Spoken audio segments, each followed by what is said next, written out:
जय गुरुदेवाय नमः। जय राधे श्याम की। आज हम आपको सुख सागर से 8वें स्कंद का 24वां अध्याय सुनाएंगे। राजा परीक्षित के पूछने पर सुखदेव जी का भगवान मत्स्य अवतार की कथा कहना। इतनी कथा सुनकर राजा परीक्षित ने श्री सुखदेव मुनि से पूछा, हे भगवान, विष्णु के सभी कर्म तो आश्चर्ययुक्त होते आए हैं, परंतु कृपा कर बताइए कि उन अद्भुत कर्मों विष्णु जी ने किस कारण से मत्स्य अवतार लिया था, क्योंकि मत्स्य शरीर तो सब लोगों में घृणित और अज्ञान में समझा जाता है। ऐसी निकृष्ट योनि में वही जाकर उत्पन्न होगा जो वशीभूत थे कि जो उन्होंने अपने आप को इस रूप में लाकर फंसा दिया। हे भगवान, इस संबंध में जो वास्तविक इतिहास हो वो मुझे कृपया करके सुनाइए। श्री सुखदेव जी बोले, हे राजन, भगवान का अनेक योनि में जाकर उत्पन्न होना यह बिना कारण के नहीं है। वे निश्चित योजन कोई भी कार्य नहीं करते हैं। वे सदैव गो, ब्राह्मण, देवता, साधु, वेद, धर्म और अर्थ की रक्षा के लिए ही शरीर धारण करते हैं, परंतु उन रूपों को मैं अपना वास्तविक रूप नहीं मान लेते और बुद्धि के गुणों का आवरण उन पर नहीं पड़ता। हे गजेंद्र, गत कल्प में जब ब्रह्मा जी का दिन बीत जाने पर नैमित्तिक प्रलय हुआ था, तब पृथ्वी आदि लोग समुद्र में डूब गए थे। तब उस समय तो ब्रह्मा जी को गाढ़ी निद्रा आई तो वे सोना चाहे, परंतु जब तक वे हयग्रीव ने जो कि उनके पास ही निकट में वर्तमान था, वेदों को चुरा लिया, तब वेदों का लुप्त होना यह बड़े कष्ट का प्रसंग आ गया। इससे धन्वेंद्र हयग्रीव को मारने के लिए ही भगवान ने मत्स्य रूप धारण किया। तब जिस स्थान के जल राशि में भगवान ने जाकर मत्स्य शरीर धारण किया, वहीं पर उस प्रदेश में सत्यव्रत नाम का एक राजा भी वास करता था। वह बड़ा ही धर्मात्मा और विष्णु का परम भक्त था। उसने सब विषयों का त्याग कर दिया था और उस प्रकार अपने मन को भगवान के चरणों में लगाए हुए केवल जल का आहार धारण किए अपने शरीर का निर्वाह करता था। जब एक दिन राजा उस जलराशि में कृतमाला नदी में स्नान करने गया तो जल में खड़े खड़े जब अंजलि से जल का तर्पण कर रहा था, उसकी अंजलि में एक मछली आ गई। राजा ने उसे देखकर फिर जल में फेंक देना चाहा। तब उस मत्स्य ने राजा से कहा, हे राजन, इस जल में जीव मुझे बहुत तंग करते हैं, इसलिए मैं उससे भी अपनी जान बचाकर अपनी आपकी शरण में आई हूँ। सो आप मुझे फिर जल में ही फेंक देना चाहते हैं। साधु पुरुष शरण आए का त्याग नहीं करते, अतः आप मुझे जल में न फेंकिए और अपने पास रखकर मेरी रक्षा कीजिए। राजा ने निरुत्तर होकर उसे अपने कमंडल में छोड़ लिया। पुनः तर्पण आदि कृत्यों को करके उस मछली को साथ लिए अपने आश्रम में आए। रात भर में ही मछली कमंडल से बढ़ गई। जब प्रातः काल राजा उसे देखने गए तो देखा कि वे मत्स्य का रूप कमंडल से बढ़ गया है। साथ ही उस मत्स्य ने कहा, हे राजन, अब मैं इस कमंडल में रहने के योग्य नहीं, इसलिए मुझे किसी एक ऐसे स्थान पे रखिए जहां मैं सुरक्षित रहकर अपना विकास कर सकूं। राजा ने उसे कमंडल से निकालकर एक जल भरे विशाल घट में छोड़ दिया। रात बीती, मछली फिर बढ़ गई। प्रातःकाल राजा ने जो देखा तो उसने कहा, राजन, अब मैं इससे भी बढ़ गई हूँ, कृपा कर मुझे कोई दूसरा स्थान दीजिए। इस कलश में मुझे कष्ट होता है। मेरे लिए कोई दूसरा लंबा चौड़ा और सुखदायक स्थान दीजिए, क्योंकि मैं आपकी शरण में आई हूँ। इससे मेरी रक्षा करना आपका परम धर्म है। हे राजन परीक्षित, इस मछली का ऐसा वचन सुनकर राजा सत्यव्रत ने उसे घड़े से बाहर निकालकर एक सरोवर में छोड़ दिया। उस सरोवर में भी वह मछली इतनी बड़ी हो गई कि उसमें भी रहने को स्थान न मिला। तब वह फिर राजा से कहने लगी, हे राजन, मेरे रहने को यह सरोवर भी काफी नहीं है, इसे कोई दूसरा उत्तम सरोवर मेरे लिए खोजो जहाँ मुझे सुख मिले और मेरी रक्षा हो। इस प्रकार उस मत्स्य के कहने पर राजा ने उसे दूसरे बड़े बड़े सरोवर में डाला, किंतु वह मछली किसी में भी न समा सकी। यह देखकर राजा सत्यव्रत ने उसे समुद्र में ही छोड़ देने का विचार किया। तब उस मछली ने राजा से कहा, हे राजन, तुम मुझे इस समुद्र में मत छोड़ो, क्योंकि इस रत्नाकर में अनेक भयंकर घड़ियाल आदि जलचर रहते हैं, ये मुझे जीते नहीं छोड़ेंगे। मछली की ऐसी बात सुनकर राजा सत्यव्रत ने उससे कहा, हे मत्स्य रूप में मोहित करने वाले, सत्य कहो कि तुम कौन हो। निश्चय ही तुम कोई अवतारिक पुरुष हो, नहीं तो क्या एक ही दिन में आप 100 योजन चौड़े जलाशय में अपने शरीर से घेर लेते।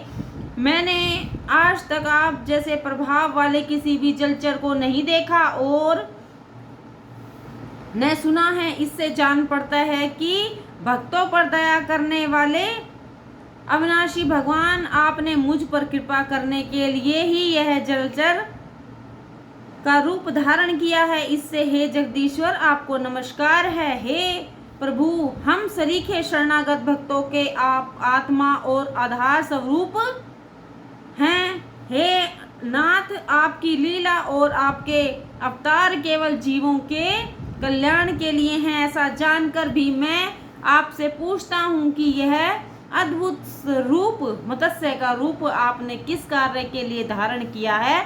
कृपा कर आप इसका कारण मुझे बतलाइए।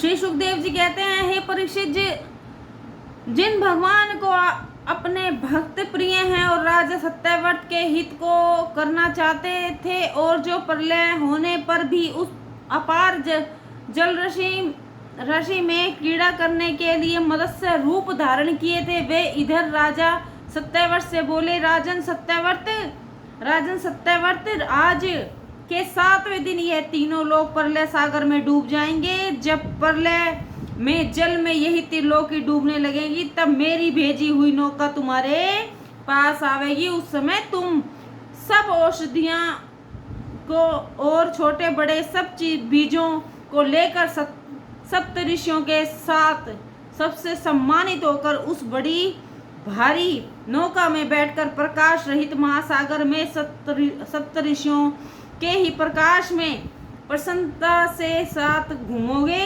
जब प्रलय वायु के झोंकों से वह नौका डगमगाने लगेगी, तब वहां प्रकट हुई मेरी सींग में वासुकी नाग को लपेट कर तुम उस नौका को बांध ले देना। हे राजन, जब तक ब्रह्मा जी की रात होगी, तब तक सप्तऋषि सहित तुम्हें मैं उस प्रलय सागर में खींचता हुआ घुमाता रहूंगा। उस समय मैं अपना असली रूप तुम्हें दिखाकर सारे प्रश्न करने पर तुम्हें उत्तर दूंगा। ऐसा कहकर वे मत्स्य भगवान वहां से अंतर्ध्यान हो गए। पश्चात वह सत्यव्रत राजा भी भगवान के बताए हुए उस 7वें दिन में आने वाले प्रलय की बाट जोता हुआ पूर्व को मुख किए मत्स्य भगवान के चरणों का ध्यान करता हुआ बैठा रहा। तदंतर प्रलय के बड़े बड़े मेघों के वेग से अपनी मर्यादा को छोड़ने वाला समुद्र सब ओर से पृथ्वी को डुबाता हुआ बढ़ा। उसी समय राजा ने अपने समीप आई हुई उस एक विशाल नौका देखी, जिसे देखते ही उसी भगवान का कहा हुआ वचन याद आ गया और वह तुरंत औषधि और बीजों को लेकर सप्तऋषियों के साथ उस नौका पर सवार हो गया। सप्तऋषियों ने राजा सत्यव्रत से कहा, हे राजन, तुम श्री भगवान का ध्यान करो, वे ही हम सबको संकट से बचाकर सुखी करेंगे। यह सुन राजा सत्यव्रत ने भगवान का ध्यान किया। ध्यान करते ही स्वर्ण के समान वर्णमाले मत्स्य भगवान उस महाजल राशि में प्रकट हुए। तब राजा सत्यव्रत ने वासुकी नाग को मत्स्य भगवान की सींग में लपेटकर उस नौका को बांध दिया और उस समय भगवान की स्तुति करने लगे। सत्यव्रत ने कहा, हे भगवान, अविद्या की चादर से जिसका आत्मज्ञान ढक गया है, उस ऐसे अविद्या ग्रसित पुरुष जिन्हें संसार में डूबते हैं, जिनका भरोसा करते हैं और जिनके सहारे से वे सुख लाभ करते हैं, वे जगत के गुरु मुक्तिदाता आप ही मेरे गुरु होकर मेरे हृदय की गांठ खोले। हे प्रभु, कर्मों के बंधनों से बंधा हुआ यह अज्ञानी जीव सुख की लालसा से दुख देने वाले कर्म करता है, फिर भी वह जिन प्रभु की सेवा से अपनी बुरी बुद्धि का नाश करता है, वह भगवान हमारे हृदय की गांठ को तोड़े। हे नाथ, जैसे सोना व चांदी आग में तपने से अपने मैल को त्याग कर अपनी असली निर्मल स्वरूप में आ जाते हैं, वैसे ही मुक्ति के चाहने वाले पुरुष जिसकी सेवा में अपने अज्ञान रूप तम को त्याग कर निज स्वरूप को पा लेते हैं, वे अविनाशी ईश्वर जो गुरुओं के भी गुरु हैं, हमारे भी गुरु हो। हे परमात्मा, हम आपकी शरण हैं। हे नाथ, जैसे अंधा अंधे का उपकार नहीं कर सकता, वैसे ही अज्ञानी पुरुष का अविद्वान गुरु भी कुछ हित चिंतन नहीं कर सकता। आप तो सूर्य के समान प्रकाशमान, स्वतः सिद्ध और ज्ञानवान हैं। इस कारण आत्म तत्व को जानने की अभिलाषा से मैं आपको गुरु करके मानता हूँ। अज्ञानी गुरु अज्ञानी चेले को ले डूबते हैं। ऐसे गुरुओं के उपदेश से सिवाय इस संसार में पढ़ने के और कुछ भी फल नहीं मिलता।